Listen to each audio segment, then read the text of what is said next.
Hello, ladies, gentlemen, everyone in between and beyond. My name is Taylor, and welcome back to the art table for August 2023, this time featuring Deca, aka Unnatural Decay. Now, Deca is a phenomenal artist who I discovered on Twitter and was kind enough to let me cover her work. To get the usual spiel out of the way, all of her social media accounts and commission pages, if any are available, will be linked in the description down below, as well as all of my social media links. Go follow both of us, but by all means, contact Deca for any commissions.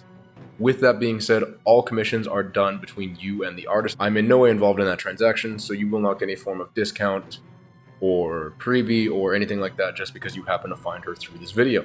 All artwork being shown is at the written permission of the artist. They fully understand that I'm doing this. Please do not replicate, duplicate, or in other ways recreate this work or their work without their written and express permission.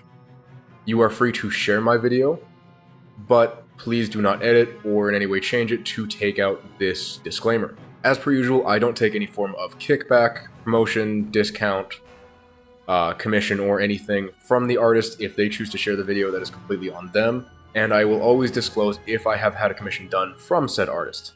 Now, with all that being said, let's get into the video. The first piece I wanted to highlight was this phenomenal rendering of what I believe to be a D&D character, though at first I did believe she was Ronnie from Elden Ring because it's a very similar aesthetic to what Ronnie wears, a very similar color scheme to what Ronnie has, but I am noticing this character does not have 4 arms and may or may not be missing the other eye. So again, I was originally drawn because I believed it was an Elden Ring character, but upon closer inspection it does look more of just a D&D style character, and this is, as far as I can tell, what Deca is most known for, is her character design, especially around D&D characters, whether they be human, humanoid, or from another species. Now, I love D&D, I love the freedom that D&D allows you, and I really, really appreciate the wide variety and creativity that so many people bring to the table in not only designing these characters, but also artists bringing these characters to life, such as the one on display. It is truly phenomenal work, and I love it through and through. It has amazing color work, and just really stands out. It brings a real beauty and elegance, while also displaying a very dark foreboding of the stars and what is hiding among. And then you also have the weird, I shouldn't say weird, you have the rather unusual looking winged creature, which I kind of find like half cool, half funny, because he looks like he just came out of a manhwa with like his mouth agape, his eyes wide, and he's just not sure what's going on. Or he's just amazed that she suddenly pulled out this power from nowhere. So, a really stunning piece with a nice bit of comedy to it. All around, fantastic. Following up that piece is yet another D&D character, which you'll notice a theme here pretty quickly. 99% of them are going to be D&D characters, or technically 90%, as I usually showcase about 10 pieces that I talk about, and then 2 or 3 that I don't talk about, but I use for the voiceover. Now, I really loved this. I'm assuming it's a tiefling paladin character. I'm not going to lie, I have a soft spot for paladins. I love playing paladins. I'm usually the guy who my friends are like, oh dude, you're such a white knight, or you're such a stick up your ass. Usually the white knight thing is a joke, the stick up the ass, not so much. And I love playing tanky, sword and board, knight type characters, so honestly, paladin and its many forms just really sing to me. And so I knew I had to cover this one character in particular when I saw it's a paladin, it's a tiefling, which in my opinion, does not get enough love, and it's super cute. I would love to be on their adventuring party, although that does look like a cursed sword the more I see it, so I'm wondering what exactly happened where they got that sword. But again, one of my favorite pieces by far. In what is, I think, probably my favorite piece, if not a tie for my favorite piece of the ones that I chose to cover for this video, is this one. Now, I don't know exactly what species this is supposed to be. It does not look like a genasi, and I'm not familiar enough with the wide variety of D&D races to know what this is depicting. But I love the color scheme. I love the subtle changes in the hues, especially around the ears. And the way the ice just kind of flows off, especially in the crown. The tears though heartbreaking, are a nice touch. It really helps break up the skin tone. And the antlers are super cute, but I think what really drew me to this one is the level of detail she has in the clothing. Like, that is just insane to me. Now, if I remember correctly, this was a personal character that she had made, so she might have put in, or might have had more time to put in more details and more effort because she wasn't on a commission time schedule. That being said, this was just a beautifully done piece, and I really loved the color scheme. I don't know why. It's just the dark, deep blues into the light flowing turquoise contrasted against the white silver hair just really jumped out at me, and again is probably tied for my favorite piece of the entire thing. Moving away from the very striking blue and white color palette, I came across this one, and then when I read the description I knew I had to cover it because this is apparently a character from Persona 3. Now, I personally have not played the Persona series, but John from Noiseberry Games, one of my best friends and the one who actually got me started on YouTube, his channel will be linked in the description down below. He absolutely adores the Persona series and has actually covered it multiple times on my gaming podcast, Overachievers, which will also be linked in the description down below, or you can find it on the channel.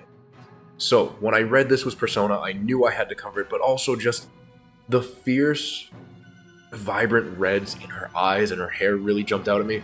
If you couldn't tell by now, I really like color design, and especially when the colors are either super vibrant and like not garish, but they really jump out at you, or when they have a beautiful mix and blend into different shades and hues.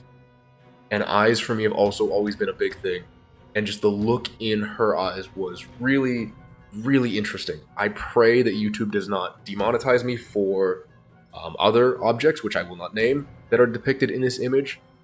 But again, it jumped out at me so much that I knew I had to cover it, especially after I found out it was Persona. So John, this one's for you. So remember how a minute ago I said the blue, not water genasi type character was one of my favorites, or was tied for my favorite? This is what it has tied with for my favorite. Now, when I read the caption on this, it was a piece that she had done for a friend, where she turned her friend's D&D character into a fat dragon. And I was going through this artwork a few weeks after the D&D movie released, and I had seen it recently, in which also there is a fat dragon. And I just could not stop laughing at the thought that this could have been in the movie, that this could have been the fat dragon crawling through the Underdark, trying to kill them. Like, he's so chunk, and he's so cute, and he's got the little, like, rosy cheeks, and it's so adorable. Like, if you take this and compare it with the other works that Deca has done in this video or on her Twitter, where she's very prolific, it really demonstrates the duality of human beings. You have the highly detailed, super specific, vibrant color pattern, and then you have Fat Dragon just kind of hanging out. And I love them both equally for very different reasons. You're in the mood for different things sometimes, and I think this image really helps capture that kind of change in mood and change in perspective that we all need sometimes, you know? Sometimes we have to be this super specific, badass paladin, and sometimes we just gotta be a fat dragon. So ask yourself, are you having a paladin day, or are you having a fat dragon day? And yes, there is a right answer. Hey, so we've reached the midpoint in the video. Just wanted to quickly again shout out that Deca's social media links will be in the description down below. They are most active on Twitter, and they will let you know if they are available for commission. Now, I do not know if they have a commission page. If there is one, I will put it in the video. If not, you will have to contact them directly for their pricing, their time frames, and their availability. I want to quickly remind you guys that one more time, anything you have commissioned by them is between you and the artist. I am in no way involved. I cannot help out with negotiation or scheduling or anything like that. Please understand they are an independent human being, and they will act of their own will accordingly. Please do not send them any hate or negative comments because you find them on this video and you don't like their style. Everyone has an artist out there that appeals to them. And if this one doesn't appeal to you, that's totally fine. I cover a wide range of artists that you are more than welcome to check out, that I encourage you to check out even, on this channel.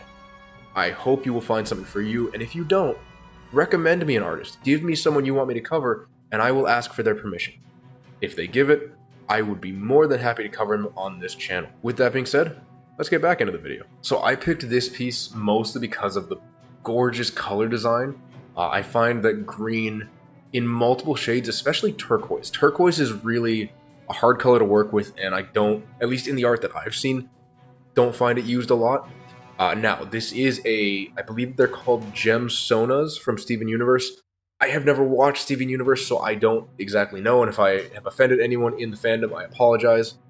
But this piece, despite me not knowing too much about Steven Universe, was absolutely phenomenal to me. I love green, I love emeralds, they're one of my favorite gems. My birthstone is diamond, and I'm just really not a fan. I find diamonds super boring, because they have no real color to them. They have no real splash or pizzazz, unlike this. This was gorgeous. The way it shines, the different shades and hues, again, just look absolutely lovely. And I just fell in love with this piece. I think it's fantastic. This piece is actually the same character as the fourth piece that I had shown, but clearly with a different skin tone, different color palette, and the same clothing. Now, I don't know if that is just a redesign of the same character, or if the character has some sort of ability or elemental effect that makes them change into a different skin tone and hair color depending on either their mood or their elemental affinity at the time. I have not asked Deca about this.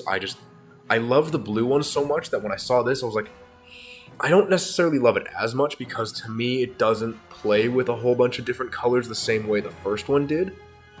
But it was really nice to see the change in duality of the same character, how when you change a few things, when you change their expression, their skin tone, their hair color, and in this case their eye color, how much their appearance can really change. They can seem like a whole new person, and I think it's captured really well here. I love the pinks, I think it's super cute, and again, it was the detail in the clothing that stood out to me so much because it looks like you can see every stitch, you can see the embroidery of it, you can see the minute details, and you can tell that she clearly cared about this piece. She clearly cares about this character, and it makes me wonder in the back of my mind, did this character suffer a horrible, agonizing death because it's always the ones that we love that suffer the most? That is, if you're a good DM and you want to give your players a really emotional and hopefully fulfilling adventure.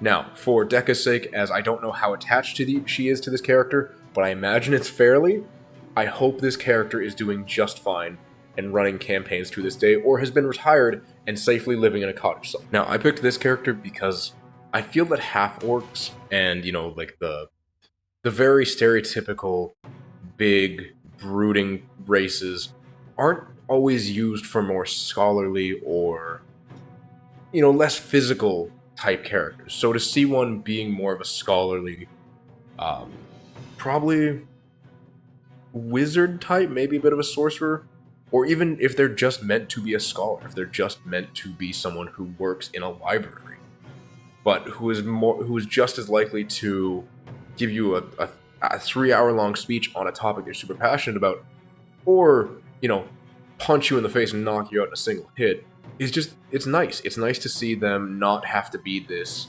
aggressive barbarian type that they're stereotypically depicted as. I chose this piece because it gave me something I've never seen before. I don't know if this would technically be considered a centaur, given that the non-human half looks more of a deer, or maybe, yeah, I think it's meant to be a deer. So I don't know precisely what race this would be, but it looked really interesting. It was nice, and it was soft line work, which I know a lot of the others were thin lines, but they were harder lines. You know, they were more set, more defined. Whereas this just has really nice, soft, flowy line work. Beautiful druidic, kind of very nature-esque vibes, which, I mean, it's a half deer, half human, or elf kind of centaur mix. So I'm not real surprised, but it also gave me kind of Stardew Valley vibes in terms of the color scheme.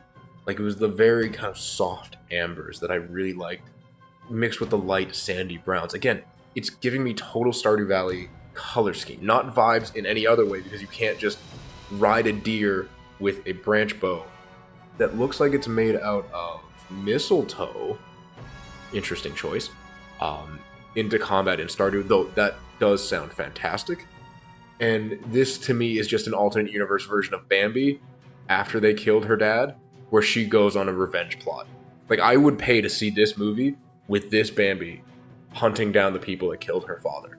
And finally, I wanted to end it off with this piece because Deca had made a post about showing your first commission versus your latest commission. Admittedly, this was done a few months ago at the time of this recording, and it'll be a few months still before it goes up, but I think this is a beautiful piece that has really interesting color design, a lot of nice blues, the nice yellow lightning and the eyes. Just looks really cool, and I really like the idea of this Grim Reaper, mystical scythe warrior kind of rocking up in the mist, taking out her target, and then disappearing again. Not to mention, it shows her more modern work. Some of her work I have displayed has been from, I believe it was about 2, maybe at this point 3 years ago. I can see the evolution in her work as an artist. Even though she's gotten better, I still think all of it is absolutely gorgeous and deserving of recognition. It's just a shame that I find, and that I've been finding with every artist, that I can't showcase their entire library, but A, that would lead to videos of very inconsistent length, and B, you would get 3-hour-long videos talking about every single piece, and I would have no voice about halfway through. So I do have to cut it down, or less, or at least I choose to cut it down to just 10 that I feel really represent the artist and were 10 of my favorite. Now, with all that being said, again, her stuff is linked in the description down below. Go check her out, give her a message. If you have a D&D character or any sort of character you want to bring to life, I believe she's a great person to go to. I also believe that many of the other artists I have showcased are also great people to go to. For the record, I have not had any commissions done by her, though at this point I may in the future ask for something, not sure what. Evidently it would be character related, but I'll worry about that in the future. If you have any artists you would like me to cover in the future, please leave them in the comment down below. I will message them, and if they respond, I would be happy to cover. Anyway, thank you again so much, ladies, gentlemen, everyone in between, for watching, being here. Please, if you haven't already, hit that like button, hit the subscribe button. I do put videos out every 14th and 24th of the month, or at least I try to. The 14th, this one being the art table, and then the 24th being my gaming podcast. So if one isn't your thing, maybe the other will be. That being said, thank you so much for being here and sitting through this extended art table. I'm hoping to lengthen them out a bit closer to this length, but we'll see how it goes. Thank you again for being here. Have a wonderful day, evening, afternoon, wherever you are, and I'll see you in the next one. Bye!